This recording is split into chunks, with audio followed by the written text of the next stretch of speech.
কিছু কথা বললেন, কিছু নিয়ে গেলেন, তাহলেও আপনার অনুষ্ঠানটা লাইভ শুরু ভালোই হয়ে করতে গেছে। পারে। জি।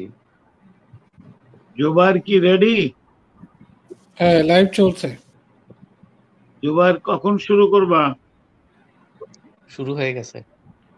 লাইভ শুরু হয়ে গেছে, অনলাইনে আছে। ও, শুরু হয়ে গেছে। বিসমিল্লাহ। প্রিয় দর্শক বৃন্দ, প্যারিসের জানালার আজকের পর্ব আমরা শুরু করছি এখনই। আপনাদের সবাইকে প্যারিসের জানালায় শুভেচ্ছা এবং সুস্বাগতম। আপনারা জানেন আমাদের অনুষ্ঠানটি প্যারিস থেকে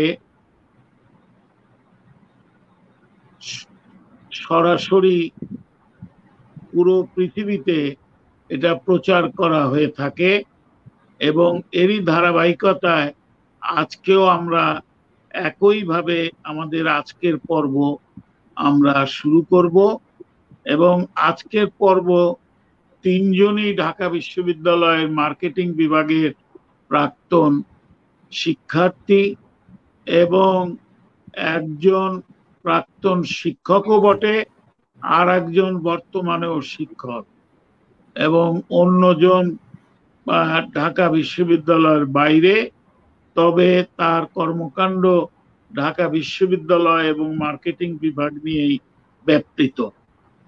প্রিয় দর্শকবৃন্দ, আপনাদের সুবিধার্থে জানাচ্ছি আজকে আমাদের যে পর্বটি, এটাকে যদি আমি বলি গুরু শিষ্য ঢাকা বিশ্ববিদ্যালয়, অর্থাৎ আজকে আমাদের অনুষ্ঠানের প্রথম যে অতিথি মোহাম্মদ আলমাসুজ্জামান, তিনি যখন ঢাকা বিশ্ববিদ্যালয়ে পড়াতেন তখন আমার অন্য দুইজন আজকের যে অতিথি তারা তার সরাসরি ছাত্র ছিলেন, এবং তারা দুজন হচ্ছেন ডক্টর মোহাম্মদ শহীদুল ইসলাম দুলু এবং প্রফেসর ডক্টর আতাউর রহমান।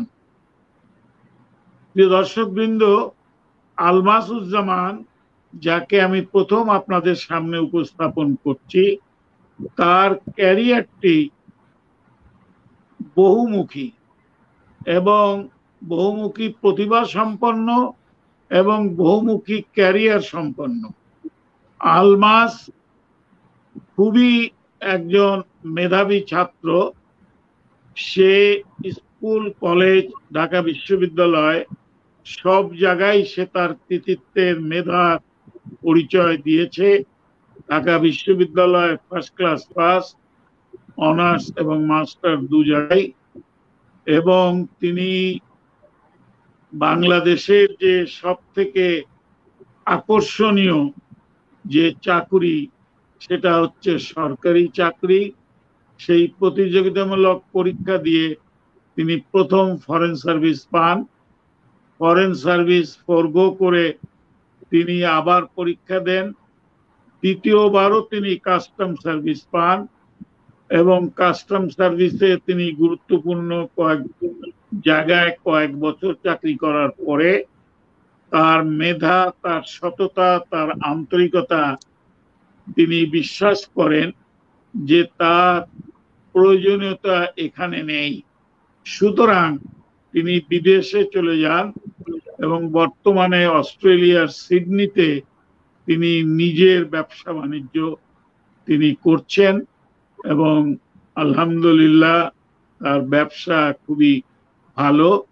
আমরা আলমাস এই মুহূর্তে সিডনি থেকে আমাদের সঙ্গে যোগদান করেছে এবং সিডনিতে এখন রাত 1টা, নিউ ইয়র্কে সকাল 10টা, ইউরোপে বিকাল 5টা 4টা, এই ধরনের। আমরা প্রথমেই আলমাসের কাছ থেকে জানতে চাই ঢাকা বিশ্ববিদ্যালয়ের তার সেই শিক্ষার্থী জীবনের স্মৃতি কথা। আলমাস, তোমার 7 মিনিট। জি, আসসালামু আলাইকুম। ওয়ালাইকুম আপনি আমার আসসালাম। সম্বন্ধে যতটা ভালো বলেছেন অতটা হয়তো আমি যোগ্য নই। আমি বিনয়ের সাথে কিছুটা এড়িয়ে যেতে চাই। প্রত্যাখ্যান করছি সেই শব্দটি আমি ব্যবহার করব না। তবে যতখানি বলা হয়েছে অতটা হয়তো নয়। আমি ধন্যবাদ দিচ্ছি দুলুকে। কারণ দুলু আমাকে ইন্ট্রোডিউস করেছে আপনার সাথে, আতাউরের সাথে, এদেরকে নিয়ে এসেছে। জুবায়ের আছে প্যারিস থেকে, সবাই কষ্ট করছে। সকলকে আমি ধন্যবাদ দিচ্ছি। আর যারা এখন দেখছে তাদেরকে তো আমি জানতে পারছি না। তাদেরকেও আমি জানাচ্ছি আমার আন্তরিক শুভেচ্ছা। তো আমার কাছে যেটা জানতে চেয়েছেন যে আমার অভিজ্ঞতা ঢাকা বিশ্ববিদ্যালয়ের, সেখানে অভিজ্ঞতাগুলো ১ম এ শুরুটা যেটা হয়, কষ্ট দিয়েই হয়। তারপর ভালো লাগা থাকে, তারপর সফলতা থাকে, আরো ভালো লাগা থাকে। এরকম বিষয়গুলো আমার ক্ষেত্রে ঘটেছে। অন্যদের ক্ষেত্রে হয়তো ভিন্নতা হতে পারে। যারা আমরা মফস্বল থেকে এসেছিলাম, তাদের ১ম একটা সমস্যা ছিল যে কোনো হলে একটি আবাসনের সুবিধা পাওয়া। তো আমরা হলে সিট পাওয়ার ক্ষেত্রে যেটা হলো যে গিয়ে দেখলাম যে হলে যে শিক্ষকরা সিটের বরাদ্দ দেয়, সেই সক্ষমতা ওই সময়ে, এটা ১৯০০ মনে করেন ৮৩-৮৪ সালের কথা বলছি, যে তাদের ছিল না। তখন ছাত্র নেতাদের দখলে সিট ছিল যে অমুকের ১৬ টা সিট আছে, অমুকের ৩০ টা সিট আছে, অমুক কয়েকজনের এই অঞ্চলের সিট নিয়ন্ত্রণ করে। তো আমি দেখলাম যেখানে আমাকে থাকতে বলা হলো, সেটা আপনার দ্বৈতাবাস যেটা আমরা বলি ডাবলিং, সেটাও নয়। সেটা হলো যে ফ্লোরে আপনার লেপ তোশক রাখা হবে। সকালে আবার সেটা চৌকির নিচে আপনি ঢুকিয়ে দিবেন। আর পড়ার জন্য আপনার কোনো টেবিল নেই। তো এই অবস্থায় স্যাররা কিন্তু ঠিকই ক্লাস নিয়ে যাচ্ছেন, চলে যাচ্ছে, পরীক্ষার সময় চলে আসছে। কিছুদিন পর তারা ইন কোর্সের পরীক্ষার ডেট দিল। তখন দেখলাম যে এই রাজনীতির সাথে সম্পৃক্ত হওয়া ছাড়া, ইচ্ছায় হোক, অনিচ্ছায় হোক, তাদের আদর্শে আপনি বিশ্বাস করুন কিংবা না করুন, আপনাকে ভান করতে হবে যে হ্যাঁ, আপনি তাদের আদর্শের একনিষ্ঠ কর্মী। তাদের সাথে দেয়ালে লিখনে অংশগ্রহণ করতে হবে, লিফলেট বিতরণ করতে হবে, আরো কিছু, কিছু জিনিস এদিক ওদিক টেনে টুনে নিয়ে যেতে হবে। তাহলেই আপনি থাকার জন্য ওখানে অনুমোদিত। তাহলে দেখা গেল আমার শিক্ষকরা কেউই সিট বরাদ্দ দিতে সেই সময় সক্ষম ছিলেন না। আগে ছাত্রনেতা ঠিক করল। তারপর যদি কোথাও একটি জায়গা হলো, তখন গিয়ে আপনার প্রভোস্ট অফিসে বলা যে, "আমি অমুক রুমে অমুক জায়গায় থাকছি, আমাকে ওই রুম বরাদ্দ দেওয়া হোক।" তখন আইডি কার্ডে সেটা দেওয়া হতো। এটা ছিল তখনকার সময়ের একটা খারাপ অভিজ্ঞতা। ১ম এই ঢোকার পরেই যে এমন একটা জিনিস শুরু হলো, এটা খুব ভালো নয়, খুব কষ্টের। এবং আমি দেখেছি যারা এরকম নূতন এসেছে, প্রায় সকলেরই, যাদের নিজেদের ভাই বা অন্য বড় কেউ ছিল, তারা হয়তো এসে দ্বৈতাবাসের সুবিধা পেয়েছিল। কিন্তু আমাদের যাদের কেউ ছিল না, তাদের কিন্তু শুরুটা অনেকটা এমনই হলো। তো এটা হলো একটা আ খারাপ, একটা কষ্টের অভিজ্ঞতা সে সময় শুরুটা। এরপর যখন আস্তে, আস্তে কে কোন সিটে কোথায় আছে, তাদের সাথে কে কবে পাস করে বেরিয়ে যাবেন, তাদেরকে ধরাধরি করা। তারপর তারাও বলল যে, "হ্যাঁ, তোমাকে এক শর্তে সিটে আমার থাকতে দিতে পারি। আমি যতদিন চাকরি পাবো না, ততদিন ঢাকায় থাকবো এবং এই সিটে তুমি থাকবা এবং আমিও থাকবো। যদিও আমি তখন ছাত্র থাকবো না।" তো তাতেই রাজি। এই করেই কিন্তু একটা চৌকিতে ঘুমানোর একটা সুযোগ হলো। এই হলো আমাদের আপনার থাকার একটা ব্যবস্থা ঢাকায় হলো। এরপর যেটা হয় যে আমাদের ক্লাস-টলাস শুরু হয়ে গেল। টিচারদের সাথে পরিচিত হলাম। নিজেদের ক্লাসে যারা পড়ছে সহপাঠী, তাদের থেকে অ্যা আ আ আস্তে, আস্তে কিছু বন্ধু বেরিয়ে আসলো। এই করে আস্তে, আস্তে ভালো লাগাটা শুরু হয়ে গেল। তারপর যেটা হয় নিজেদের উপার্জনের জন্য চেষ্টা করা। সেটা হলো আমাদের একটাই গতি, টিউশনি করা। এখনকার সময়ে যখন টিউশনি করার জন্য একটু বিজ্ঞাপন দিলে মোবাইল ফোনে রিপ্লাই আসতে পারে, আমাদের সময় সেই সুযোগ ছিল না। তখন খুঁজে বের করতে হতো কোন দোকানে কোন কর্মচারী আমাদের এলাকার আছে, সেই দোকানের একটা টেলিফোন নাম্বার দিয়ে পত্রিকায় বিজ্ঞাপন দেওয়া, পড়াতে চাই। অথবা ইংরেজি পত্রিকায় দিলে আপনার টিউশন ওয়ান্টেড। তা আমি যখন দিয়েছিলাম তখন আমি ইংরেজি পত্রিকায় দিলাম এই বিশ্বাসে যে ইংরেজি পত্রিকা যেসব বাসায় রাখে তারা একটু ভিন্ন ধরনের হবে, একটু উচ্চশিক্ষিত হবে, পরিবেশটা ভালো হবে। তো আমার সেই জিনিসটা আসলে কাজেই লেগেছিল। তা আমি অবজারভার পত্রিকায় দিয়েছিলাম। ফোন আসলো। ওই দোকানে ওনারা ফোন নাম্বার টুকে রাখতো, আমরা গিয়ে ফোন নাম্বার নিয়ে আসতাম, নিয়ে এসে কয়েন বক্সে ৮ আনা ছিল, আধুলি ছিল, সেইটা দিয়ে তারপর ফোন করে তাদের সাথে যোগাযোগ করে কখন যাব সময় নির্ধারণ করে তারপর সেই সমস্ত বাসায় গিয়ে টিউশনি করতাম। এইগুলো ছিল একদিকে কিছুটা কষ্টের কথা। তারপরে যখন বিশ্ববিদ্যালয়ে পড়ছিলাম, তখন তো আমাদের শিক্ষকদের কাছ থেকে যে এরকম পড়া, এরকম রেজাল্ট, এতদিনে পরীক্ষা হবে, সহপাঠী যারা আছে সেখানকার অনেক অনেক স্মার্ট ভালো ভালো শিক্ষার্থী যারা ঢাকাতে বাসায় ছিল তাদের কাছ থেকে জানতে পারলাম, শিখতে পারলাম। এই জিনিসগুলো কিন্তু আমাদের জন্য খুব কাজে লেগেছে। পরবর্তীতে কাজে লেগেছে যে ইউনিভার্সিটিতে অমুকে ভালো চাকরি পেয়েছে, তারপরে এই হলের অমুকে ভালো চাকরি পেয়েছে, এটা করছে। তো আমাদের সেরকম সময় একটা প্রত্যাশাই ছিল যে একটা ভালো চাকরি করা। হ্যাঁ? এটা হতে পারে একটা মাল্টিন্যাশনাল কোম্পানিতে। তা মাল্টিন্যাশনাল কোম্পানিতে চাকরি পেতে হলে কি লাগে?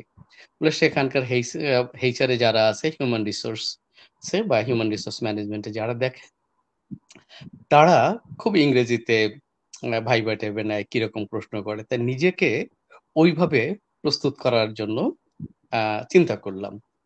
আমি অন্য ২ জনকে দেখতে পাচ্ছি না, শরীফুল এবং আতাউরকে। তারা কি আছে নাকি চলে গিয়েছেন নাকি?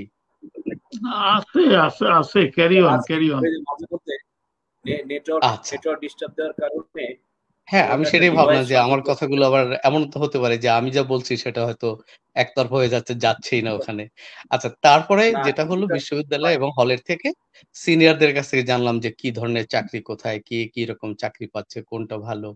তো এইভাবে করে প্রভাবিত হলাম। তো এটা ছিল সুখের দিক। কারণ হচ্ছে এই ঢাকা বিশ্ববিদ্যালয়ে না আসলে এরকম একটা জিনিস আমি কখনো জানতেও পারতাম না। আর এই পরীক্ষাগুলো কারা দেয়, কিভাবে পড়ে, কোথায় পরীক্ষা হয়, কোথায় পদস্থ হয়, কি চাকরি, এগুলো সম্বন্ধে আমাদের ধারণা হতো না। সেটা ছিল ঢাকা বিশ্ববিদ্যালয়ের এই যে পরিবেশটা, এটা একটা বড় অবদান আমাদের জীবনের জন্য।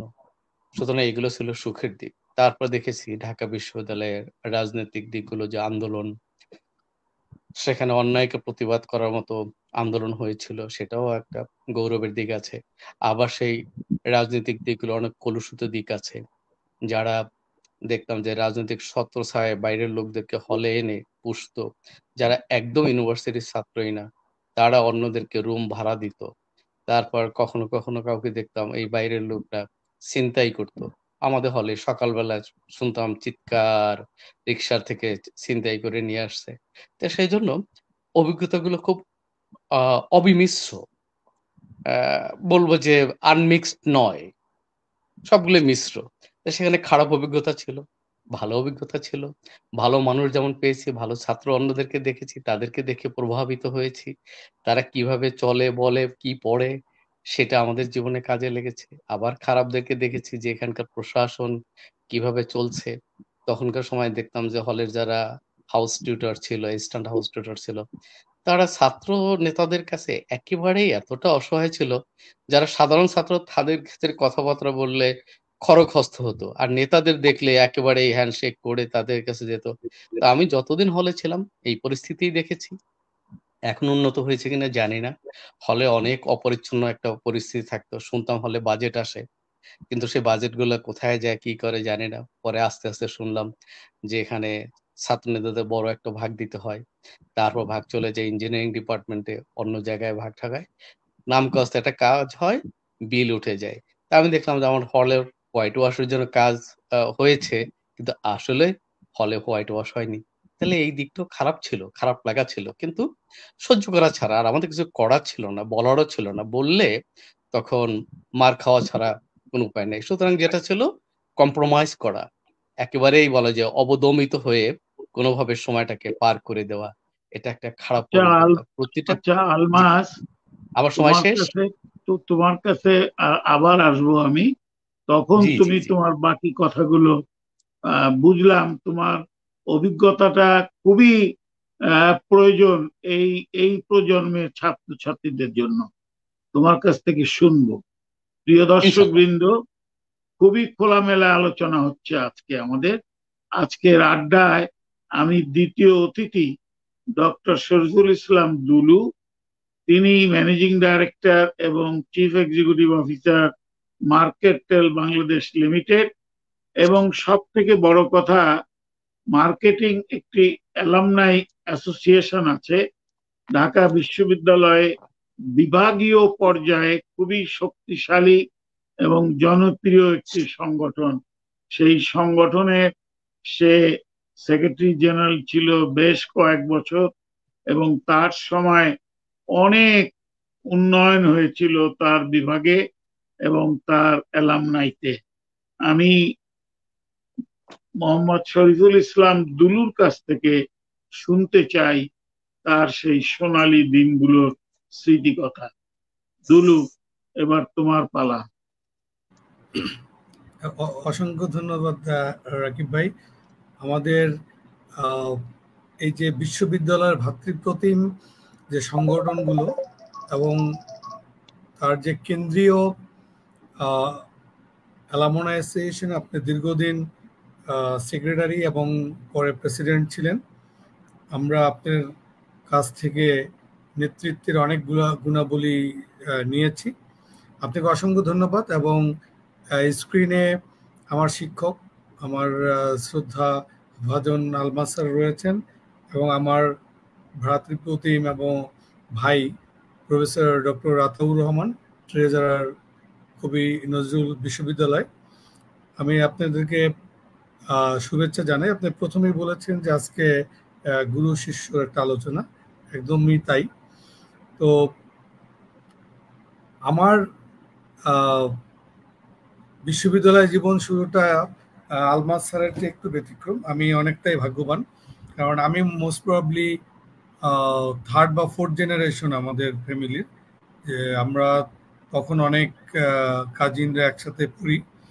আমি আমার কাজিন ডক্টর মোহাম্মদ সুলতান ফরিদ পলাশের রুমেই থাকতাম।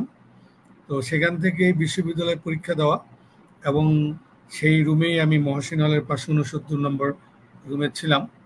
তো আমাকে আসলে ওই গণরুম, তারপরে যে কালচারটা ছিল তখন, যে রাজনৈতিক পরিপ্রেক্ষিতে রুম পাওয়া না পাওয়ার যে গোলক ধাঁধাটা ছিল, সেদিক থেকে আমি অনেকই ভাগ্যবান।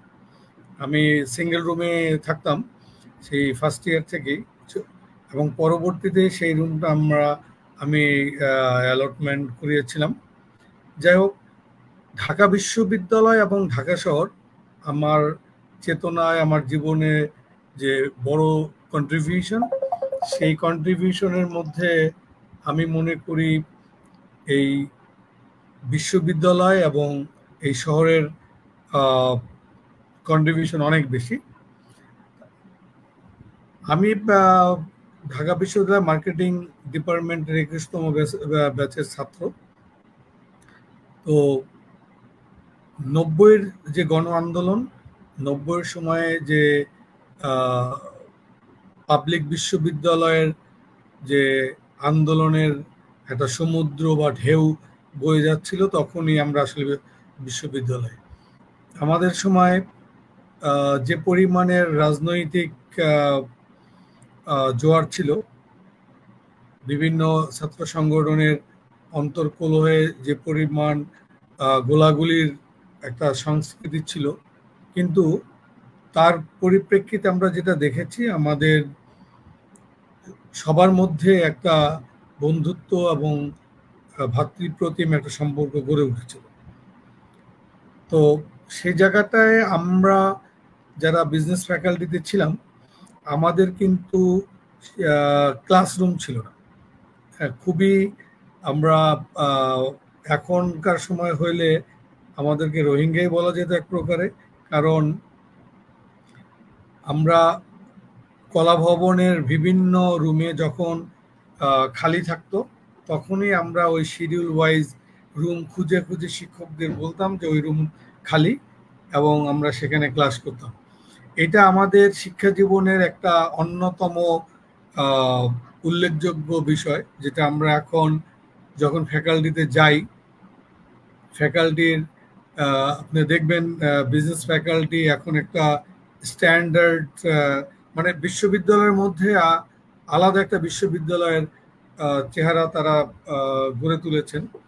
সেখানেও প্রাক্তন ছাত্রছাত্রীদের অনেক অবদান। আমরা এখন দেখি যে 10তলা বিল্ডিং, একাডেমিক বিল্ডিং 4তলা, এখানে পুরো ক্লাসরুম ডিজিটালাইজড। আমাদের ভালো লাগে। আমরা যে স্ট্রাগলটা করেছি, আমরা কখনো কলা ভবনের 1010 নম্বর রুম, কখনো 4005, আবার লেকচার থিয়েটার, এই দৌড়ের উপরে আমাদের যে শিক্ষা জীবনটা ছিল, তার মধ্যে সবচেয়ে উল্লেখযোগ্য ছিল যে আমরা আসলে আমাদের শ্রদ্ধাভাজন শিক্ষকরা আমাদের খুবই সান্নিধ্য দিতেন। তারা আমরা যাতে প্রফেশনাল লাইফে ভালো করি সেই জায়গাটা তাদের ছিল। এখন যেমন অনেক ছাত্রছাত্রীর সাথে শিক্ষকদের আগের মতো সম্পর্কর জায়গাটা অনেকটাই দূরত্ব রয়েছে, কারণ শিক্ষকও ব্যস্ত, ছাত্রছাত্রীও ব্যস্ত। ছাত্রছাত্রীদের আমরা যখন আড্ডা দিতাম হাকিম চত্বর, লেকচার থিয়েটার কিংবা মল চত্বরে, এখন তারা একাকিত্বে থাকে, কারণ তাদের হাতে এখন গ্যাজেট আছে, গ্যাজেটে সোশ্যাল মিডিয়া, তো সেই জায়গাগুলো তাদের যেমনি থাকে তখন আমরা আড্ডা দিতাম। আমার খুবই ভালো লাগে যে আমাদের ওই ঢাকা বিশ্ববিদ্যালয় সবুজ চত্বরে যে সম্পর্কগুলো গড়ে উঠেছিল 90 দশকে, আজ থেকে প্রায় 35-36 বছর আগে, এখনো সেই সম্পর্কগুলো আগের মতোই। এখনো সেই সম্পর্কগুলো আমাদের বন্ধুরা, এখনো আমরা একসাথে আড্ডা দেই, একসাথে আমরা কোনো প্রয়োজনে বা কোনো আয়োজনে আমরা যত দ্রুত একসাথে হতে পারি, সেই বন্ধনটা আমাদের এখনো রয়েছে। এবং বিশ্ববিদ্যালয়ে অনেক, যেমন স্যার বললেন, অনেক চ্যালেঞ্জের গল্পও রয়েছে। যে মহাসিন হল তখন রাজনীতির একটা সূতিকাগার ছিল। সেখানে যেমন 93 সালে আমরা আমাদের বন্ধু মাহমুদকে হারিয়েছি। এই পলিটিক্যাল যে ক্রুশিয়াল টাইম ছিল, সেই বিষয়গুলো আমাদেরকে কষ্ট দেয়, সেই বিষয়গুলো আমাদেরকে অনেক পেছনে ফিরতে বাধ্য করে। তারপরেও ঢাকা বিশ্ববিদ্যালয় আমাদের যে চলার পথে আমাদেরকে তৈরি করেছে। আমরা মনে করি যারা হলে ছিল, আমরা যারা হলে ছিলাম, জীবন চলার পথে তারা যে কোনো পরিস্থিতিতে, যে কোনো চ্যালেঞ্জের মুখে তারা নিজেদেরকে তৈরি করার সেই সক্ষমতা রাখে। যে বিষয়টা আমাদেরকে ঢাকা বিশ্ববিদ্যালয়ে আঙ্গিনা থেকে আমরা এটা শিখেছি। কারণ 64টা জেলার সকল লোকাল কালচার, লোকাল মানুষদের সাথে আমাদের পরিচয় হয়েছে। আমরা আমাদের পারিবারিক, সামাজিক, সংস্কৃতির একটা সম্মিলন আমরা ঘটিয়েছি সেখানে। তো সেই জায়গা থেকে আমি এখনো বলি যে আমার জীবনের যতটুকু পর্যন্ত আমি এসেছি, তার একটা বড় অংশর ঢাকা বিশ্ববিদ্যালয়ে আমাকে দিয়েছে। আমি তাই ঢাকা বিশ্ববিদ্যালয়ের যে কোনো প্রোগ্রাম হোক, তার উন্নয়নের জন্য আমার বেস্ট এফোর্টটা দেওয়ার জন্য আমি সবসময় প্রস্তুত থাকি। আপনি বলেছেন যে মার্কেটিং ডিপার্টমেন্ট, আমরা মার্কেটিং ডিপার্টমেন্ট, যেহেতু মার্কেটিং সাবজেক্টিভ আদার দেন একটু প্রোগ্রেসিভ, প্রোঅ্যাক্টিভ, তো সেই জায়গাটায় আমরা আমাদের স্টুডেন্টদের জন্য, আমাদের অ্যালামনাইদের জন্য একটা সম্পর্কের সেতু বন্ধনের জন্য আমরা কাজ করেছিলাম। আমরা অনেকটা সফল হয়েছি। যে ধন্যবাদ শরীফুল, ধন্যবাদ শরীফুল। তোমার কাছে আবার আসব দ্বিতীয় পর্যায়ে। প্রিয় দর্শক বৃন্দ, এবার আমাদের অতিথি professor doctor Ataur Rahman. Doctor Ataur Rahman Dhaka বিশ্ববিদ্যালয়ের ছাত্র, ঢাকা বিশ্ববিদ্যালয়ে শিক্ষকতা করছেন বর্তমানে, এবং তিনি মার্কেটিং ডিপার্টমেন্টের একজন প্রফেসর। তিনি ঢাকা বিশ্ববিদ্যালয় থেকে এমফিল, পিএইচডি, এমকম, বিকম পাশ করেছেন কৃতিত্বের সাথে, এবং তিনি বর্তমানে বিভিন্ন প্রশাসনিক দায়িত্ব পালন করছেন দক্ষতার সাথে। তিনি জাতীয় কবি কাজী নজরুল ইসলাম ইউনিভার্সিটি ত্রিশালের ট্রেজারার, তিনি ঢাকা ইউনিভার্সিটি ক্লাবের ট্রেজারার, তিনি হাউস টিউটার বঙ্গবন্ধু শেখ মুজিবুর রহমান হল, Dhaka university, executive committee member, marketing alumni association. Ataur, এবার তোমার কাছ থেকে জানি আমরা তোমার সেই সোনালী দিনগুলোর কথা। আতাউর, তোমার সময় 7 মিনিট। ধন্যবাদ। আমাদের প্রিয় দীর্ঘদিন যাবৎ অ্যালামনাই অ্যাসোসিয়েশনের প্রেসিডেন্ট জেনারেল সেক্রেটারি ছিল রাকিবউদ্দিন আহমেদ ভাই আমাকে এই অনুষ্ঠানে দুটো কথা শেয়ার করার জন্য, সেই সাথে সাথে আমি প্রথমেই খুব শ্রদ্ধার সাথে আমার একদম বিশ্ববিদ্যালয় জীবনের ফার্স্ট ইয়ার যেটাকে বলে বা ফার্স্ট সেমিস্টার, সেই সেমিস্টারে যে স্যারকে পেয়েছি, আমরা সবসময় আলমাদ স্যার বলেই ওনাকে সম্বোধন করেছি এবং সেভাবেই এখন করব। আলমাদ স্যার আমাদের একদম ফার্স্ট সেমিস্টারে, সম্ভবত আমার যতদূর মনে পড়ে ফার্স্ট সেমিস্টার বা সেকেন্ড সেমিস্টারে ক্লাস পেয়েছি, কিন্তু দুর্ভাগ্য না সৌভাগ্য জানি না যে ওনার পরীক্ষাটা আমরা দিয়েছিলাম, তারপরে শুনলাম উনি আর আমাদের সাথে থাকবে না, মানে ওনার ভিন্ন চয়েসে চলে যাচ্ছে। তা একদিকে খারাপ লাগলো, আর একদিকে ভালোও লাগলো যে হয়তো উনি ওই জগতে ভালো করবেন। তো আমি খুব শ্রদ্ধার সাথে ওনাকে রেসপেক্ট করে আমি আমার কথা শুরু করছি, এবং সেই সাথে সাথে আরেকজন পার্টিসিপেট আছে দুলু ভাই। দুলু ভাই আসলে আমাদের খুব প্রিয় ভাই, এখন না, আমরা আসলে যখন ছাত্র জীবনে ছিলাম, ছাত্র জীবনেও অনেক সময় যে শাড়ির আঁচল বলে না, আর আসলে ওনার হাতের আঁচল, এরকম একটা ব্যাপার ছিল। কারণ উনি একটু সবসময় ছোট ভাই প্রিয় ছিল, যে কারণে সবসময় একটা আড্ডা, এটা সেটা, বিশেষ করে মহাসিন হল, জহুরুল্লাহ হল এগুলো ঘিরে, তারপরে বিশেষ করে ফ্যাকাল্টি যত, উনি বেশ আড্ডাবাজ একজন লোক ছিল, সবসময়, এখনো আছে। তো সেই ছলেই আসলে সেই সময়ে ওনার সাথে পরিচয়, এবং সেইভাবে আমাদের রিলেশনশিপের যে বন্ধনটা, সেটা অটুট আছে। দীর্ঘদিন যাবত অ্যালামনাই অ্যাসোসিয়েশনে ছিল। তো দুলু ভাইকে আরো ধন্যবাদ যে আমার এখানে লিঙ্ক করে দেওয়ার ব্যাপারে, অর্থাৎ দুলু ভাই আসলে সহযোগিতা করেছে, সেজন্য ওনাকে অনেক ধন্যবাদ। এবং বড় ভাই হিসেবে আমার যে শ্রদ্ধা, সেটা তো আমি আসলে বিশ্ববিদ্যালয় জীবনটা আমার জন্য অনেক আনন্দময় ছিল এই জন্য যে ছোট সময় থেকেই আমার একটা স্বপ্ন ছিল, আর স্বপ্নগুলো আমার নিজের মাথা থেকে আসেনি।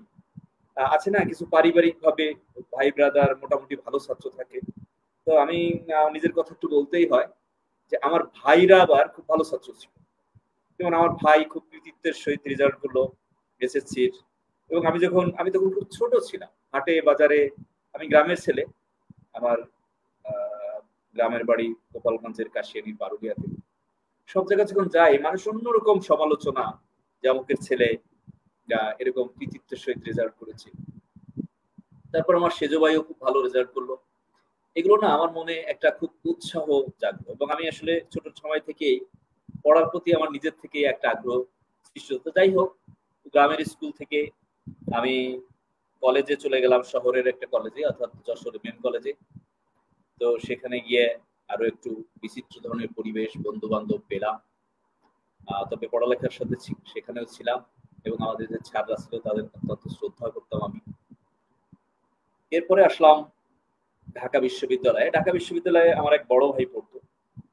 তো স্বাভাবিকভাবেই দুলু ভাইয়ের কথার সোর্সে আমারও বলতে হয় যে আমি আসলে অ্যাডমিশন টেস্ট যখন দেই, তার বোধহয় কয়েকদিন আগে বা মাসখানেক আগে সম্ভবত ওই বড় ভাইয়ের রুমে জরুরি হলে উঠি। তো আমি কোচিং টোচিং করিনি, তখন তো এরকম গাইড টাইডও সেরকম পাওয়া যেত না। তখন আমি যেটা করলাম যে আমি পুরো বইটা শুনলাম যে এমসিকিউ হবে এরকম একটা কিছু, পুরো বইটা আমি পড়লাম থ্রুলি ভালোভাবে। আর এখানে ছাত্র ইউনিয়ন একটা বিশেষ কোচিং এর ব্যবস্থা করেছিল, তো ওই দিন আমি একটা ক্লাস সেখানে করেছিলাম। তো এই ছিল আমার আসলে কোচিং বা অন্য যে বিষয়গুলো থাকে অ্যাডমিশন টেস্টের জন্য। তো আল্লাহর রহমতে ভালোভাবেই চান্স পেলাম। তবে চান্স পাওয়া নিয়ে আমার একটা ঘটনা আছে। আমি আসলে প্রথমে তখন তো টানানো হতো বোর্ডে, এখন তো অনেক ইজি হয়ে গেছে, মোবাইল ফোনে চলে আসে। তো মার্কেটিং ডিপার্টমেন্টের সামনে রেজাল্টটা টানিয়ে দেওয়া এরকম একটা ঘটনা আমার যতদূর মনে পড়ে, নাকি ডিন অফিসের সামনে, সম্ভবত ডিন অফিসের সামনে। তো আমি না প্রথম আমার রোলটা আমি খুঁজে পাইনি। তো আমি অত্যন্ত মন খারাপ করে আমি জরুরুল হলে যে রুমে ছিলাম ওই রুমে চলে গেলাম, খুবই মন খারাপ। তারপর আমি চিন্তা করলাম যে এরকম হতে পারে না, অর্থাৎ আমি অ্যাডমিশন টেস্টে চান্স পাবো না, এরকম হতে পারে না, আমার কাছে মনে হয় না এরকম হতে পারে। আমি আবার গেলাম, আমি আবার গিয়ে খুব ভালোভাবে যখন দেখলাম তখন আমার রোলটা দেখলাম। তো আমার কাছে আসলে এত আনন্দ লাগছিল। আলমাদ স্যার জানে যে সার্ভিস রিকভারি বলে একটা কথা আছে, সেই রিকভারিটা আমি পেয়ে গেলাম। আর সেই সময় কিন্তু আনন্দটা অন্যরকম লাগে, আমার ওরকম একটা আনন্দ মধ্যে ছিলাম। এবং কিউরিসিটিটা অনেক ছিল বিশ্ববিদ্যালয়ে ক্লাস করার জন্য। এবং মার্কেটিং ডিপার্টমেন্টের ক্লাসের আগে ম্যানেজমেন্ট ডিপার্টমেন্টের ক্লাস শুরু হয়ে গেল। এবং আমার যতদূর মনে পড়ে ম্যানেজমেন্ট ডিপার্টমেন্টের আতাউর রহমান স্যার ক্লাস নিচ্ছিল এবং আমার কলেজের আর এক বন্ধু চান্স পেয়ে সে ম্যানেজমেন্ট নিয়েছে। আমি ওই ক্লাসে ঢুকে গেলাম। যে বিশ্ববিদ্যালয় জীবনে যে সাবজেক্ট ক্লাস, সেই বিষয় নিয়ে মানে অনেক বেশি কিউরিসিটি ছিল। তো ক্লাস করলাম, এরপরে ধারাবাহিকভাবে তো আমাদের এই ক্লাস শুরু হয়ে গেল। এবং ক্লাস শুরু হওয়ার পরে ছাড়া যখন পড়াতো, বুঝলেও মনে হইতো যে এটা ঠিক, আর না বুঝলেও মনে হইতো ওইটা ঠিক। না বুঝলে এটা ঠিক এই জন্য মনে করতাম, আমার কাছে মনে হইতো যে বিশ্ববিদ্যালয়ের স্যাররা এভাবেই পড়ায়, আর আমি যদি না বুঝে থাকি তাহলে মনে হয় আমারই ব্যর্থতা, আমার কাছে এরকম মনে হইতো। এবং দুটোকেই আমি ধারণ করার চেষ্টা করতাম, মনে করতাম যে স্যাররা ওইভাবেই পড়ায়, আমার ওভাবেই নিতে হবে। তো এভাবে আমি ফার্স্ট ইয়ারে একটু পড়াশোনায় আড্ডাবাজিটা একটু বেশি ছিল। এরপরের থেকে আমি পড়াশোনাটা, অর্থাৎ সেকেন্ড সেমিস্টার থেকে আমি আসলে পড়াশোনায় বেশি মনোযোগ দিই এবং আশা করি কৃতিত্বের সাথে উত্তীর্ণ হই।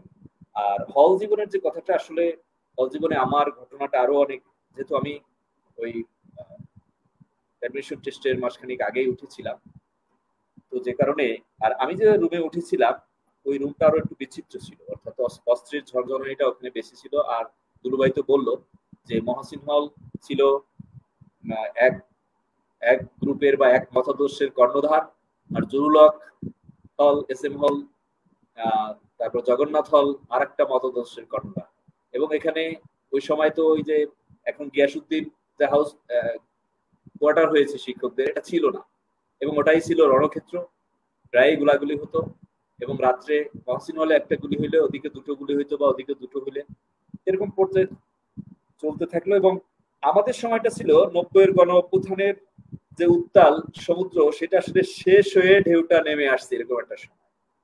অর্থাৎ বেশ কিছু লোকজন চুন্নুটা এরকম অনেক নাম কিছু লোকজন ছিল যারা রাজনীতিতে ছিল, তারা মারা গেল, এরকম বেশ কিছু ঘটনা। এবং ধারাবাহিকভাবে মৃত্যুর ঘটনা প্রায়ই ঘটতো, সামনের উপর অনেককে পায়ে গুলি করা, অনেককে মেরে ফেলা, এই বিষয়গুলো ঘটলো।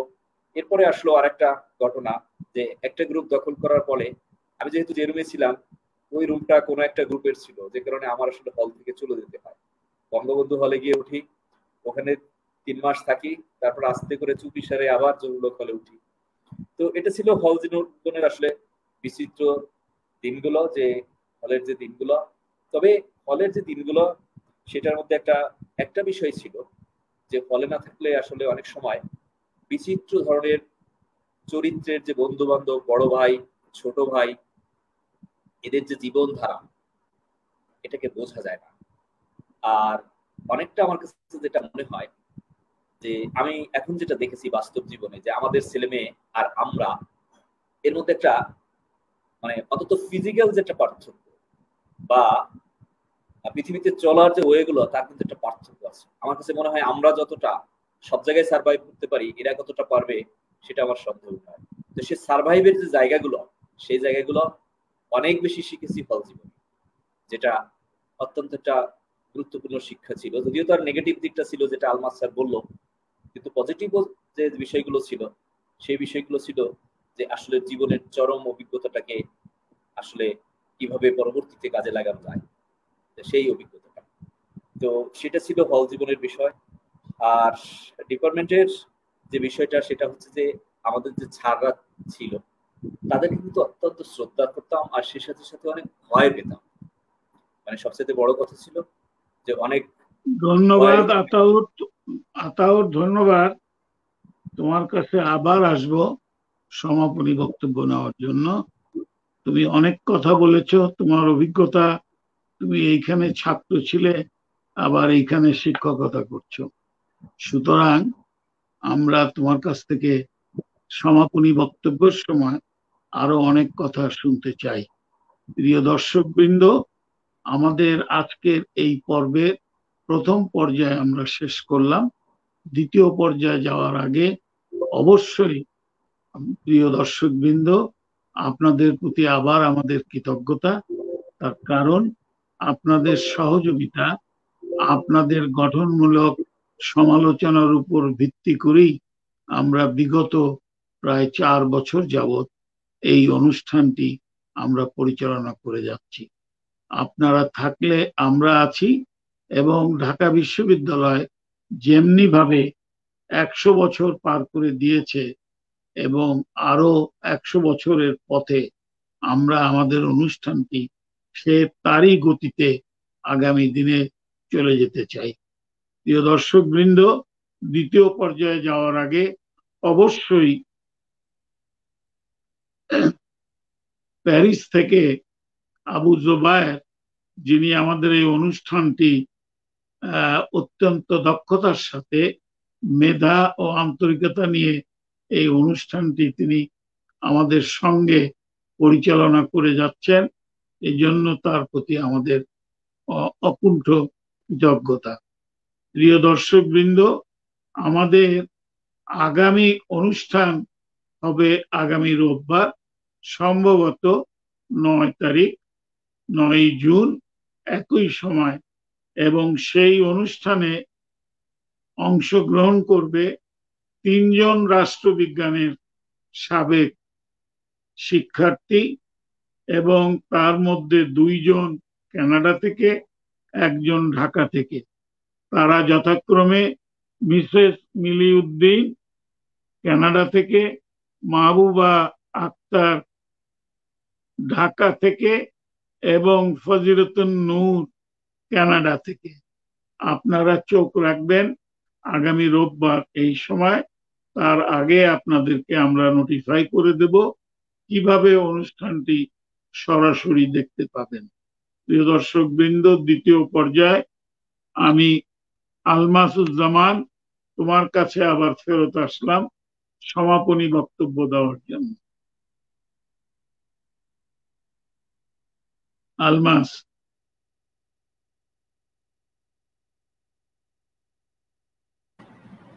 আনমিউট করো। এখন কি আনমিউট শোনা যাচ্ছে? হ্যাঁ, এখন শোনা যাচ্ছে। আমি বলেছি যে আমি কোনো সুনির্দিষ্ট প্রশ্নের ভিত্তিতে বলবো, নাকি কোনো প্রশ্ন নেই, যেমন না, ইচ্ছে বলে চলে যাবে? প্রশ্নটা তেমন কিছু না। আমাদের অনুষ্ঠানটি তো হচ্ছে ঢাকা বিশ্ববিদ্যালয় কেন্দ্রিক। আচ্ছা, ঠিক আছে, যে আমি আমার ঢাকা মতো করে বলছি। বিশ্ববিদ্যালয় আমাদের মাতৃসম একটা হ্যাঁ, আমি প্রতিষ্ঠান, ঠিক তার আছে, আমি প্রতি শুরু আমাদের করছি। দায়বদ্ধতা, এবং জি, আমি ঢাকা বিশ্ববিদ্যালয়ের বর্তমান প্রেক্ষাপট, ঢাকা জি, জি, ইউনিভার্সিটি অ্যালামনাই অ্যাসোসিয়েশনের প্রতি আমাদের দায়িত্ববোধ, এই সব কিছু নিয়ে। ওকে। আমি যেটা বলছি, এই বিশ্ববিদ্যালয়ে যারা প্রতিষ্ঠার উদ্যোগ নিয়েছিলেন তাদের কারণে আজকে আমরা এখানে পড়তে পেরেছিলাম। এই বিশ্ববিদ্যালয় এই ভূখণ্ডের জন্য যে অবদান রাখছে, সেটার জন্য আমি বলবো যে তাদের প্রতি আমার অসীম কৃতজ্ঞতা। আবার যারা বিরোধিতা করেছিল তাদেরকে তো নিন্দা করা যায় না, কিন্তু তাদের কর্মকে বলা যায় যে তাদের কর্মটি ভালো ছিল না, সেটাও আমি বলছি। তো এই বিশ্ববিদ্যালয়ে পড়ার কারণেই আমার জীবনে যে সুযোগ এসেছে, যে অবস্থানে আমি চলে গিয়েছি, যা আমি জানি, যা আমি শিখেছি, যা আমি প্রয়োগ করতে পেরেছি, তার জন্য আমি কৃতজ্ঞ এই বিশ্ববিদ্যালয়ের প্রতি, আমার শিক্ষকদের প্রতি, আমার যারা সহপাঠী ছিল তাদের প্রতি, আমার যারা সিনিয়র ছিল তাদের প্রতি, যারা জুনিয়র ছিল তাদের। সব মিলিয়ে আমি এখান থেকে যে শিক্ষা গ্রহণ করেছি তার ভিত্তিতেই আমার জীবন পরিচালিত হচ্ছে, সেই অভিজ্ঞতা। সেইজন্য অপরিসীম কৃতজ্ঞতা আমার এই প্রতিষ্ঠানের প্রতি। আর যেহেতু আমি কৃতজ্ঞ আমার ঢাকা বিশ্ববিদ্যালয় মার্কেটিং ডিপার্টমেন্টের প্রতি, ফ্যাকাল্টির প্রতি, টোটাল ইউনিভার্সিটির প্রতি, সেইজন্য আমার দায়বদ্ধতা থেকেই যায় যে আমরা যা শিখেছি তার চাইতে আরো বেশি ভালো কিছু কি করা সম্ভব? পৃথিবীর অন্যান্য দেশে ভালো, ভালো ইউনিভার্সিটি এগিয়ে যাচ্ছে, তাদের র‍্যাংকিং বাড়ছে, তাদের শিক্ষা অনেক বেশি এপ্লাইড হচ্ছে। তাহলে আমার ডিপার্টমেন্ট কি সেটা করতে পারে না? সেই জিনিসটার ক্ষেত্রে আমার দায়বদ্ধতা থেকে যায় যে আমরা সেটাকে আরো উন্নতি করার জন্য কি চেষ্টা করছি। তো সেই চেষ্টা করার ক্ষেত্রে আমি আমার দায়বদ্ধতা থেকেই বলছি যে আমরা কিছু দিতে পারি, বলতে পারি। কিন্তু সেই সুযোগটি যদি কখনো সিস্টেমের মধ্যে আসে, অ্যা আমি নিশ্চিতভাবে বলছি আমি খুশি হয়েই সেখানে যাবো যে এই বিশ্ববিদ্যালয়ের এই মার্কেটিং ডিপার্টমেন্টের শিক্ষাকে আরো বেশি মাত্রায় প্রায়োগিক, এপ্লাইড, মডার্ন করা যায় কিনা। সেখানে সিলেবাস পরিবর্তন করতে হবে, পরীক্ষার সিস্টেম পরিবর্তন করতে হবে। সেখানে আমাদের যে অনেক সময় দেখি যে শিক্ষকদের আমাদের কিছু একটা স্বৈরাচারিতা ছিল যে আমাদের হাতের নাম্বার, ছাত্রদের প্রতি আমরা সুবিচার করছি কেউ করছি না। কতজন পাস করে গিয়েছে আপনাদের সময় থেকে শুরু করে আমাদের সময় দেখেছি যারা সুবিচার পায়নি। আবার অনেকে দেখা গিয়েছে যে এখানে থাকার কথা ছিল না তার চাইতে অনেক বেশি সুবিধা প্রাপ্ত হয়েছেন।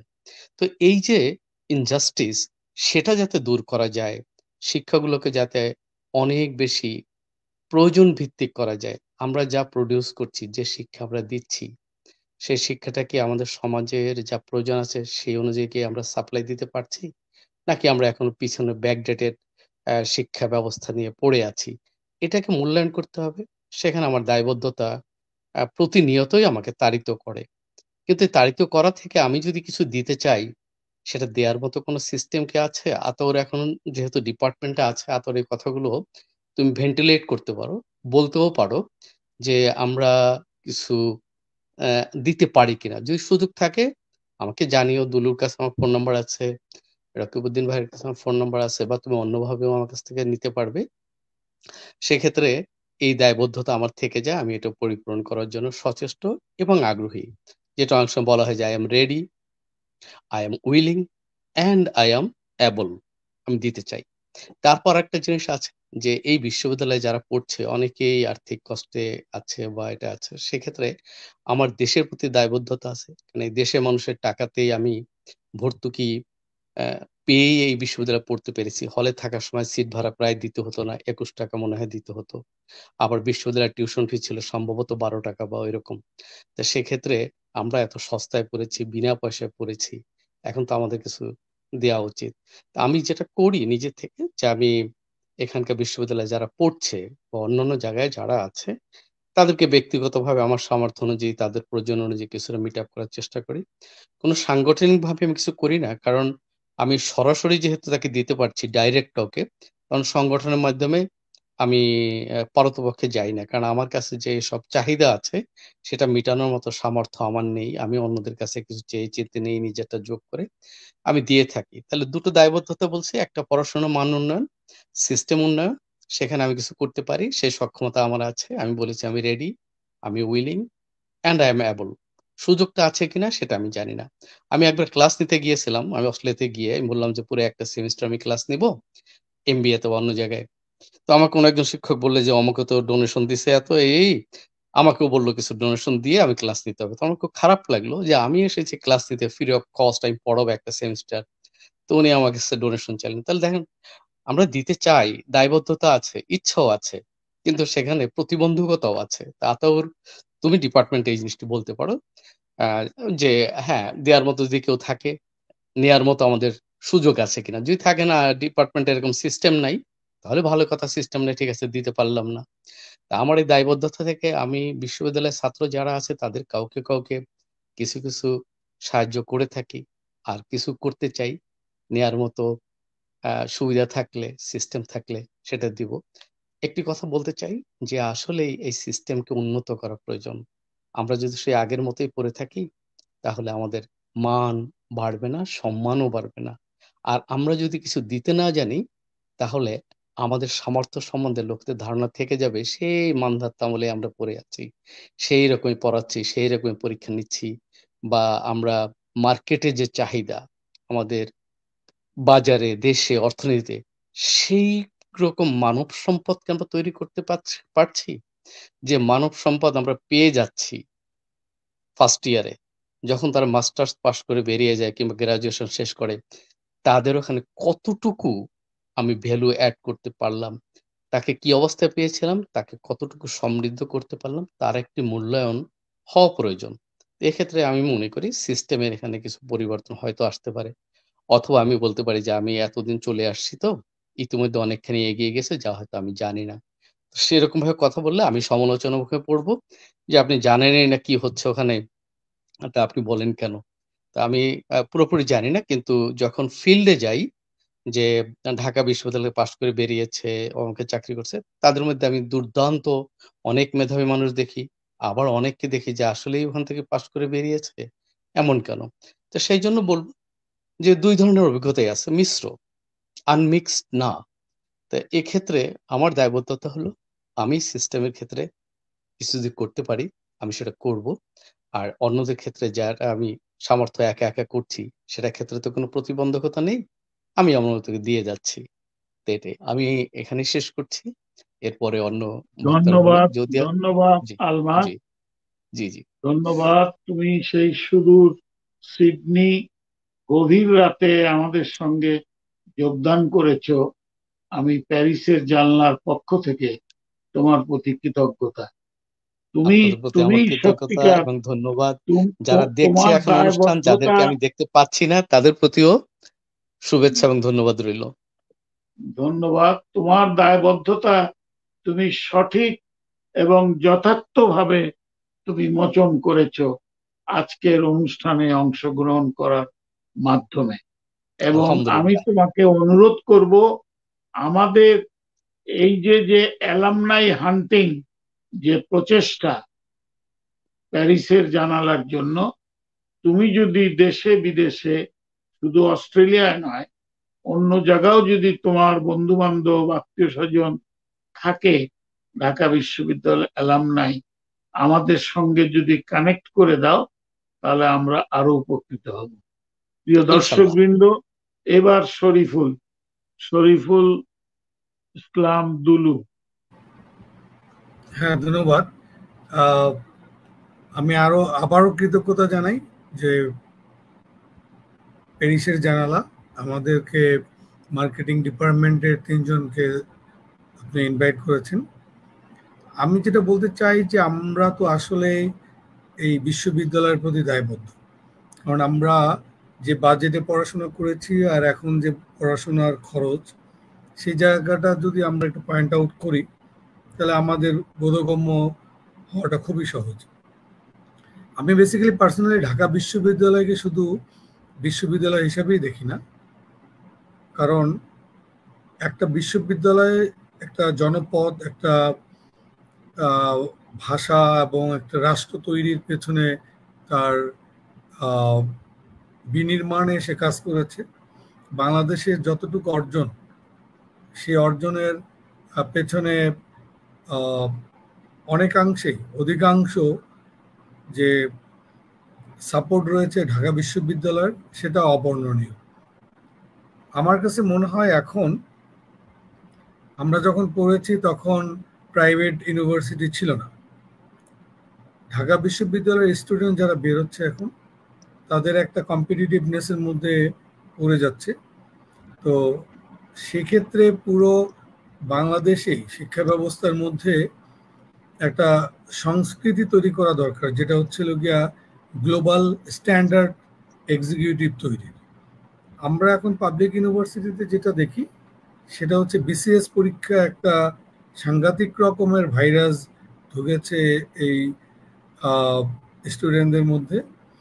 আর বিসিএস এ তো সব প্রায় 80 থেকে 82তে ডিপার্টমেন্ট, এখন সব স্টুডেন্টদের তো ওখানে নিয়োগ দেওয়ার মতো ক্যাপাসিটি বিসিএস এর নাই।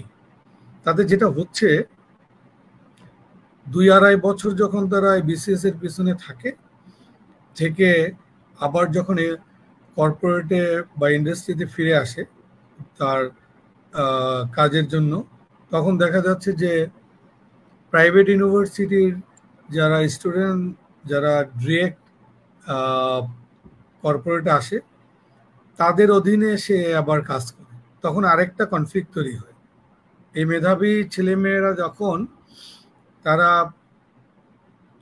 আবার 2-2.5 বছর পরে অনেকটা জুনিয়র হিসাবে এই কর্পোরেটে আসে, তার একটা সাইকোলজিক্যাল ডাউন সে হয়ে যায়। আমার যে জায়গাটা আমরা ইতিমধ্যে যে কাজটা করি, আপনি জানবেন যে বাংলাদেশে মার্কেটিংয়ে প্রায় 50 লাখ মানুষ কাজ করেন মার্কেটিং এবং সেলসে। এই কমিউনিটিটা একক কমিউনিটি হিসেবে সবচেয়ে বড় এবং বাংলাদেশের ইকোনমিতে তাদের কন্ট্রিবিউশন ইন্ডিভিজুয়াল কমিউনিটি হিসেবে হাইয়েস্ট।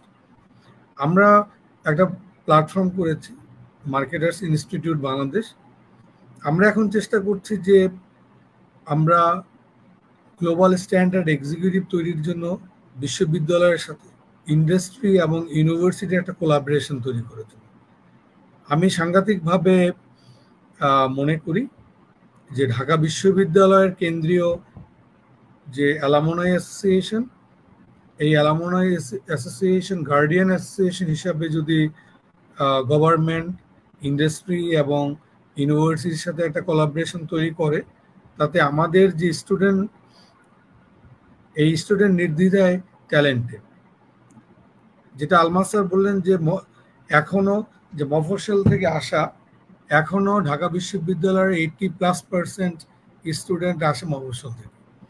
তো এদেরকে যেটা করা দরকার, তাদেরকে গ্লোবাল স্ট্যান্ডার্ড তৈরি করার জন্য আমাদেরকে শুধু ডিপার্টমেন্ট না, বিশ্ববিদ্যালয় এবং বিশ্ববিদ্যালয়ের বাইরে আমরা যারা অ্যালামনাই, আমাদেরকে একটা সমন্বিত প্রচেষ্টা নিতে হবে, যেটা আমি আশা করি যে ঢাকা বিশ্ববিদ্যালয় অ্যালামনাই অ্যাসোসিয়েশন সেই ইনিশিয়েটিভটা নেবেন। এবং এখনকার যারা কাজ করেন তাদের মধ্যে একটা ডাইনামিক অ্যাটিটিউড অলরেডি রয়েছে, এবং সেই কালচারটা আপনি যখন ছিলেন আপনারা সেটা শুরু করেছিলেন, আজাদ ভাই ছিলেন, একটা ভালো পর্যায়ে এখন হয়তো রয়েছে। আমরা যেটা মার্কেটিংয়ে করেছি, আমরা যারা মফস্বল থেকে আসে তাদেরকে গ্রুমিংয়ের কাজ করি। আমরা যারা অর্থনৈতিকভাবে পেছানো মেধাবী স্টুডেন্ট, তাদেরকে আমরা স্টুডেন্ট সময়টায় তাদেরকে আর্থিক সহযোগিতা করি। এরকম অনেকগুলো মার্কেটিং অ্যালামনাই অ্যাসোসিয়েশন ইনিশিয়েটিভ নিয়েছে এবং এগুলো এখনো কার্যকরী। আমি মনে করি আমরা সমন্বিতভাবে একটা ভ্যালু অ্যাডেড প্রোডাক্ট তৈরি করতে পারি। আমরা যেহেতু আমরা মার্কেটিংয়ের প্রফেশনাল মার্কেটিংয়ের ছাত্র, আমি মনে করি যে স্টুডেন্ট আমাদের ওখান থেকে বের হবে সে যাতে একটা ব্র্যান্ড প্রোডাক্ট হয়ে বের হয়। কারণ এই কম্পিটিটিভ যে অ্যাটিটিউড, কারণ আমরা যখন বিশ্ববিদ্যালয়ে পড়েছি আমাদের সর্বোচ্চ স্বপ্ন ছিল বাংলাদেশে কোথাও একটা কাজ করা, কিন্তু পৃথিবী এখন অনেক ছোট। আমাদের এখানে পাশ করার পর আমরা সিবি ড্রপ করি দেশের ন্যাশনাল মাল্টিন্যাশনালে, কিন্তু ওই কালচারটা এখনো তৈরি হয় নাই যে আমরা এখান থেকে পাশ করে গ্লোবালি কোথাও আমাদের সিবি পাঠাবো। এই সংস্কৃতি তৈরি করার জন্য আমরা কাজ শুরু করেছি। আমরা আমাদের ডিপার্টমেন্টও অনেকটা এখন বুঝতে পেরেছে, কারণ কারিকুলাম যদি ইন্ডাস্ট্রি, নর্মালি বাংলাদেশ ইন্ডাস্ট্রি একদিকে এবং ইউনিভার্সিটির কারিকুলাম দেখা যাচ্ছে অনেকটাই গ্যাপ থাকে। আমরা আরো চেষ্টা করছি এখানে যে যারা একাডেমিক রয়েছেন, ফ্যাকাল্টি যারা নতুন টিচার নিয়োগ দেন, আমরা ইউনিভার্সিটিকেও রিকোয়েস্ট করেছি যে স্পেশালি বিজনেস ফ্যাকাল্টি যারা টিচার হিসেবে নিয়োগ পান তাদেরকে মিনিমাম 2 বছর ইন্ডাস্ট্রিতে ডেপুটেশনে দেওয়ার জন্য। বিকজ এখন দুনিয়াটা হচ্ছে এই 4th ইন্ডাস্ট্রিয়াল রেভলিউশনের সময়, আর অল্প কিছুদিন পরে 5th ইন্ডাস্ট্রিয়াল রেভলিউশনে আমরা এই দুনিয়া ঢুকবে। আমরা যদি এখনো 80, 90 কিংবা 2000-এর কারিকুলাম এবং সেই নলেজ নিয়ে আমরা প্রোডাক্ট তৈরি করি, প্রোডাক্ট মানে স্টুডেন্ট বের করি, তাহলে এই স্টুডেন্টরা আসলে আর্টিফিশিয়াল ইন্টেলিজেন্সের এই সময়টা অনেকটাই ফিট হবে না। তো আমি আশা করি যে আমরা যারা এই ইন্ডাস্ট্রিতে কাজ করি, আমরা অনেক ইউনিভার্সিটির সাথে কোলাবোরেশন করেছি। ঢাকা বিশ্ববিদ্যালয়ের অ্যালামনি অ্যাসোসিয়েশন, সেখানে আমিও অনেক তাদের কাজের সাথে সংযুক্ত। ঢাকা বিশ্ববিদ্যালয়ের অ্যালামনি থেকে শুরু করে ডিপার্টমেন্ট, যে কর্নার থেকে আমাদের সহযোগিতা দরকার হয়, আমি মনে প্রাণে বিশ্বাস করি এটা আমাদের একটা ভালোবাসা এবং আমাদের গড়ে ওঠার একটা জায়গা। আমরা যে কোনো সময় যে কোনোভাবে আমরা সেই জায়গাটাকে পূরণ করার চেষ্টা করব, কারণ আমরা খুবই কৃতজ্ঞ যে ঢাকা বিশ্ববিদ্যালয় যে বিনিয়োগ আমাদেরকে করেছে, সেই বিনিয়োগের প্রতিদান তো আমরা দিতে পারবো না, কিন্তু আমরা প্রচেষ্টা করতে পারবো। আমি আশা করি যে ঢাকা বিশ্ববিদ্যালয়ের সাথে সংশ্লিষ্ট যারা এই অনুষ্ঠান দেখছেন, আমরা যেখানে যেভাবেই হোক, আমরা একটা স্টাডি করেছিলাম বাংলাদেশ ঢাকা বিশ্ববিদ্যালয়ে যারা পড়াশোনা করে বেরোচ্ছেন তাদের 80 থেকে 85% তাদের ক্যাপাসিটি বিল্ড আপ করেন, কিন্তু এই 15 to 20% টিউনিংয়ের অভাবে এই ছেলেমেয়েরা তাদের কম্পিটিটিভ যে এজ আছে, যে চাকরি কিংবা ব্যবসার যে জায়গাগুলো, সেই জায়গাগুলোতে অনেক তারা পেছানো। কারণ আপনারা জানেন যে মফস্বল থেকে ঢাকা এর যদিও অ্যাভারেজ দূরত্ব যদি 200 কিলোমিটার হয় যে কোনো ডিস্ট্রিক্ট থেকে, কিন্তু কমিউনিকেশন, কনফিডেন্স, স্মার্টনেস, সেই জায়গাটার গ্যাপটা অনেক বেশি। তো যারা ঢাকায় বিভিন্ন ইংলিশ মিডিয়াম বা প্রাইভেট ইউনিভার্সিটিগুলোতে পড়েন, স্পেশালি প্রাইভেট ইউনিভার্সিটিগুলো তাদের ছেলে মেয়েদেরকে মার্কেটেবল করার জন্য অনেকটাই সচেতন থাকেন। তো সেই জায়গাটায় এসে তারা অনেকটা কমিউনিকেশন গ্যাপ আমি দেখেছি অনেক বেশি। তো ওই জায়গাটা যদি টিউনিং করা যায়, একটা ভালো ট্যালেন্ট, আমরা যাদেরকে অ্যাসেট বলি, সেই অ্যাসেটগুলোকে আমরা মার্কেটে ক্যাপিটাল হিসাবে বিনিয়োগ করতে পারবো। তার জন্য যে কোনো প্রকারের, যে কোনো ধরনের যদি সহযোগিতা এবং প্রচেষ্টা দরকার হয়, সেটার জন্য আমি ব্যক্তিগতভাবে এবং আমার মতো অনেকেই রয়েছেন দেশে বিদেশে, তারা সচেষ্ট এবং তারা রেডি রয়েছেন যে এই বিশ্ববিদ্যালয়ের উন্নয়নে। ধন্যবাদ শরীফুল, ধন্যবাদ। প্রিয় দর্শকবৃন্দ, আজকের অনুষ্ঠানের শেষ বক্তা প্রফেসর আতাউর রহমান।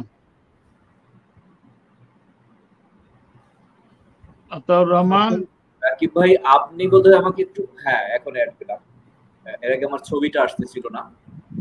হ্যাঁ, আসবে ছবি আসবে না, তোমার সুন্দর ছবি। নেটে প্রবলেম বোধ আছে না? হ্যাঁ,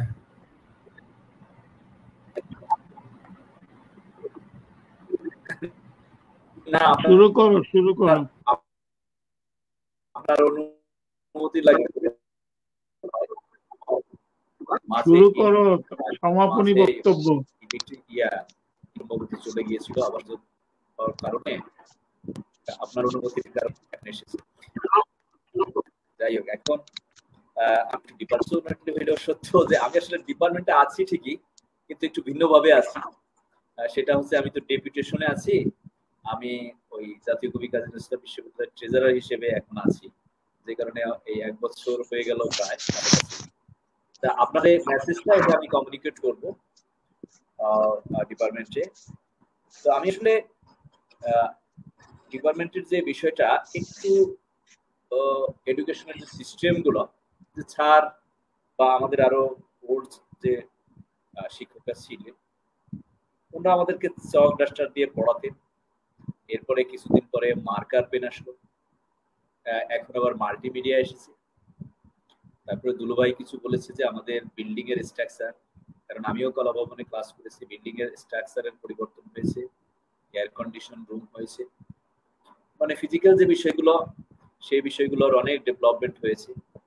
সেই ডেভেলপমেন্টের পিছনে রাকিব ভাই বা দুলু ভাই তাদের সহযোগিতাকেই আমি অনেক সময় প্রশংসার চোখে দেখবো যে তারা হেল্প করেছে। তো যাই হোক, ওদিকে আমি যাব না। আমি যে জায়গাটা যাব, যে আসলে একটা বিশ্ববিদ্যালয় যেখানে আলমাজ স্যার একটু বলেছে যে এখানে আমাদের নাম্বার দেওয়ার ক্ষমতা আছে, সমস্ত কিছু আমরা নিজেরাই করি। এখানে মাত্র একটু দ্বৈত এক্সামিনার বা থার্ড এক্সামিনার যেটা বলছে যে কিছু কিছু আছে বা কেউ কেউ আছে যারা আসে তাদের এই অনেস্টির যে জায়গাটা, সেই জায়গা অনেক সময় যে কারণে অনেক সময় অনেক ছাত্র ক্ষতিগ্রস্ত হয়, আবার অনেকে আননেসেসারি উইন পায়। তো সেটা এখনো একেবারে যে নাই তা না, সেই জায়গাগুলোকে ঠিক করতে হবে।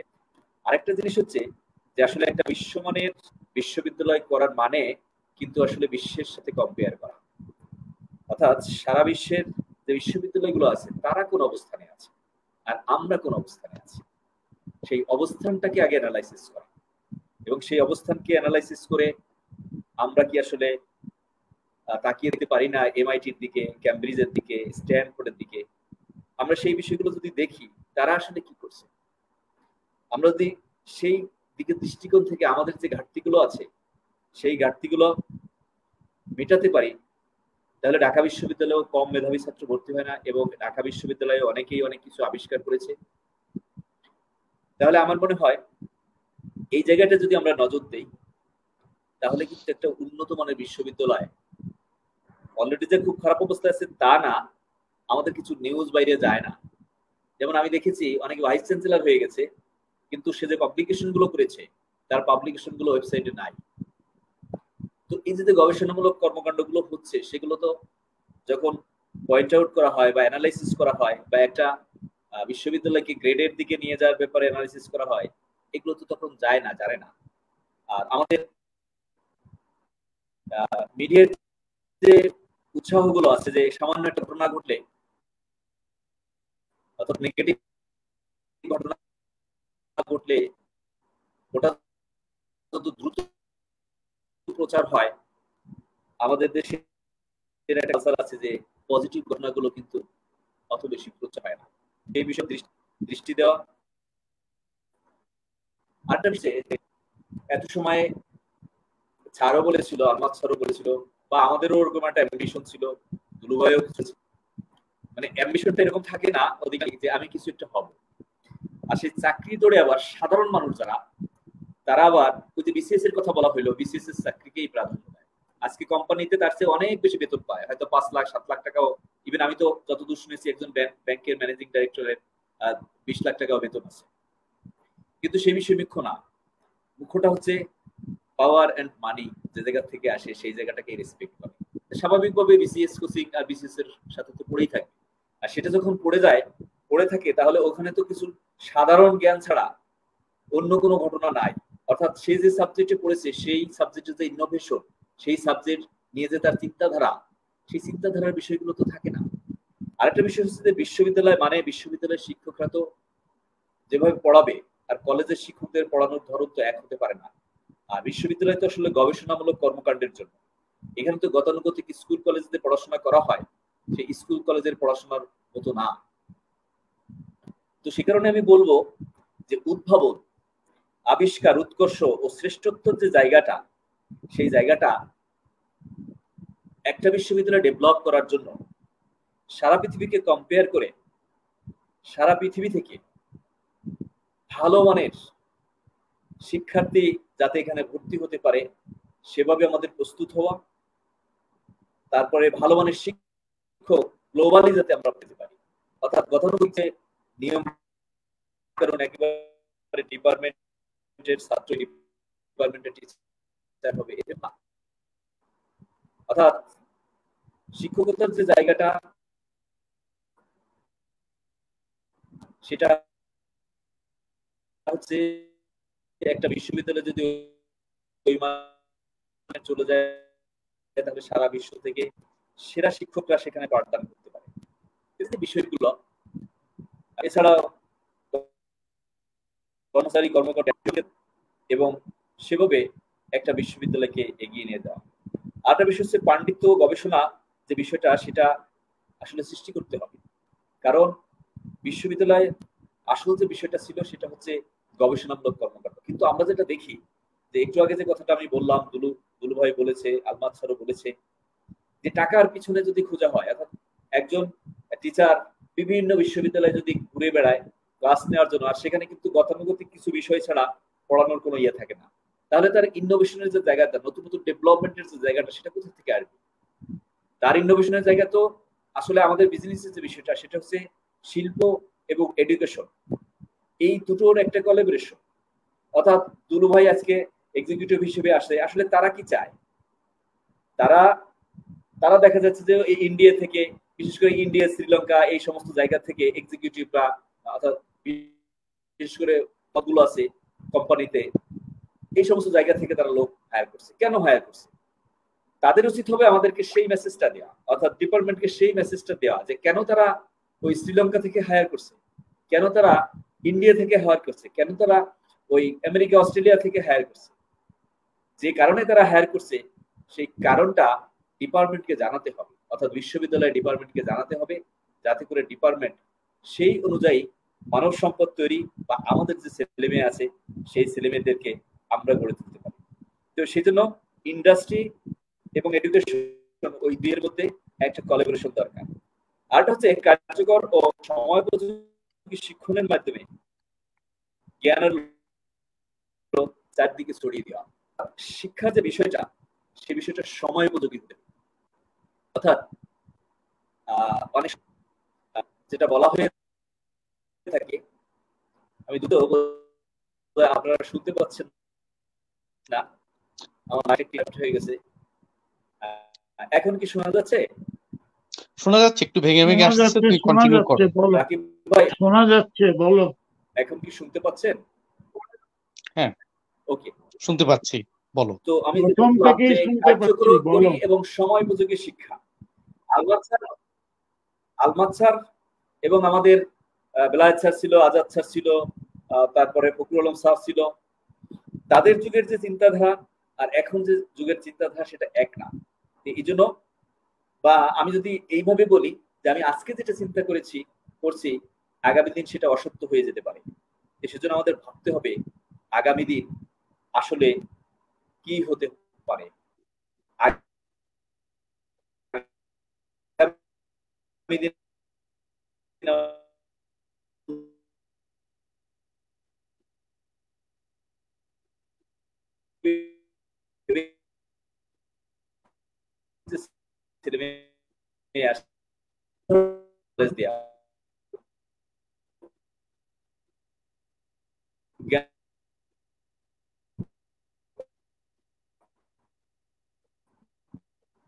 কারিগরি ত্রুটির জন্য তোমার বক্তব্য ঠিক মতো শোনা গেল না। এদিকে আমাদের সময়ও শেষ হয়ে এসছে, তাই প্রিয় দর্শক বৃন্দ, আমাদের আমার হাতে বোধহয় সময় নেই রাকিব ভাই। হ্যাঁ হ্যাঁ হ্যাঁ হ্যাঁ, তুমি বলেছো, অনেক কথা বলেছো, অনেক কথা বলেছো। ধন্যবাদ সবাইকে। তোমাকেও ধন্যবাদ, শরীফুলকেও ধন্যবাদ, আলমাসুজ্জামানকে ডাবল ধন্যবাদ। তার কারণ সে এই গভীর রাত্রে আমাদের সঙ্গে অংশগ্রহণ করেছে হ্যাঁ, এবং এখন সেই রাত 2টা 9 এখানে। এবং সেই সম্মানে আমি আলমাসকে অতিরিক্ত 1 মিনিট টাইম দিলাম, তার মাধ্যমেই আমি অনুষ্ঠানটি আজকে সমাপনী টানতে চাই। আলমাস। জি, আপনাকেও ধন্যবাদ। আমাকে যে আবার সময় দেওয়া হবে সেটা তো ধর্তব্যের মধ্যে ছিল না, পেয়ে গেলাম। সুযোগ এটাই যে খুব ভালো লাগলো আম এর মাধ্যমে কানেক্টেড হওয়া, আপনার সাথে পরিচিত হওয়া, দুলুকে পেলাম, আতাউরকে পেলাম অনেক বছর পরে। হয়তো কমিউনিকেশন এখন থেকে বাড়বে। আর এর মাধ্যমে আমি দেখতে পাচ্ছি যে এর পরবর্তীতে অন্য অ্যালুমিনি যারা আছে তারা আসবেন। আর আমাকে একটা জিনিস বলে দেওয়া হলো যে তুমি এরকম আরো অ্যালুমিনি হান্টিং করবা। আমি অলরেডি আজকে অনেকের সাথে কমিউনিকেট করেছি in UK, in Australia, in Bangladesh, in USA, in Oman যারা আছে তার সাথে কমিউনিকেট করেছি। ইনশাআল্লাহ তাদেরকে নেক্সট ডে বলবো যে তোমরা এখানে যোগাযোগ করো। আপনি অনুমতি পেলে আপনার ফোন নম্বর তাদেরকে দিব যাতে তারা হোয়াটসঅ্যাপ আপনার সাথে যোগাযোগ প্লিজ করতে প্লিজ পারে। প্লিজ আমার নাম্বার দিয়ে দাও, ওদের নাম্বারও আমাকে দিও, আমিও যোগাযোগ করব। আচ্ছা, আমি সেটা ধন্যবাদ। পারবো, হোয়াটসঅ্যাপের নাম্বার হ্যাঁ দিয়ে দিব। তো হ্যাঁ, ধন্যবাদ সকলের প্রতি তোমাদের আমার সবাইকে। কৃতজ্ঞতা এবং আমি প্রত্যাশা করছি এই অনুষ্ঠানটি আরো সাফল্যমণ্ডিত হোক, আরো সুন্দর হোক। মানুষ এবং আমাদের অ্যালুমিনি যারা আছে তাদের ভিতরে আরো আগ্রহ সৃষ্টি করুক। আমি সকলের প্রতি আমার কৃতজ্ঞতা এবং শুভেচ্ছা জানিয়ে শেষ করছি। ধন্যবাদ সবাইকে। ধন্যবাদ। তোমার স্ত্রীকেও আমরা এক সময় কোনো একটা পর্বে চাই, তার পছন্দ মতো একটা প্যানেল বানিয়ে। ধন্যবাদ সকলকে, ধন্যবাদ সকলকে। প্রিয় দর্শক বৃন্দ, আজকের মতো এখানেই শেষ। খোদা হাফেজ। আল্লাহ হাফেজ।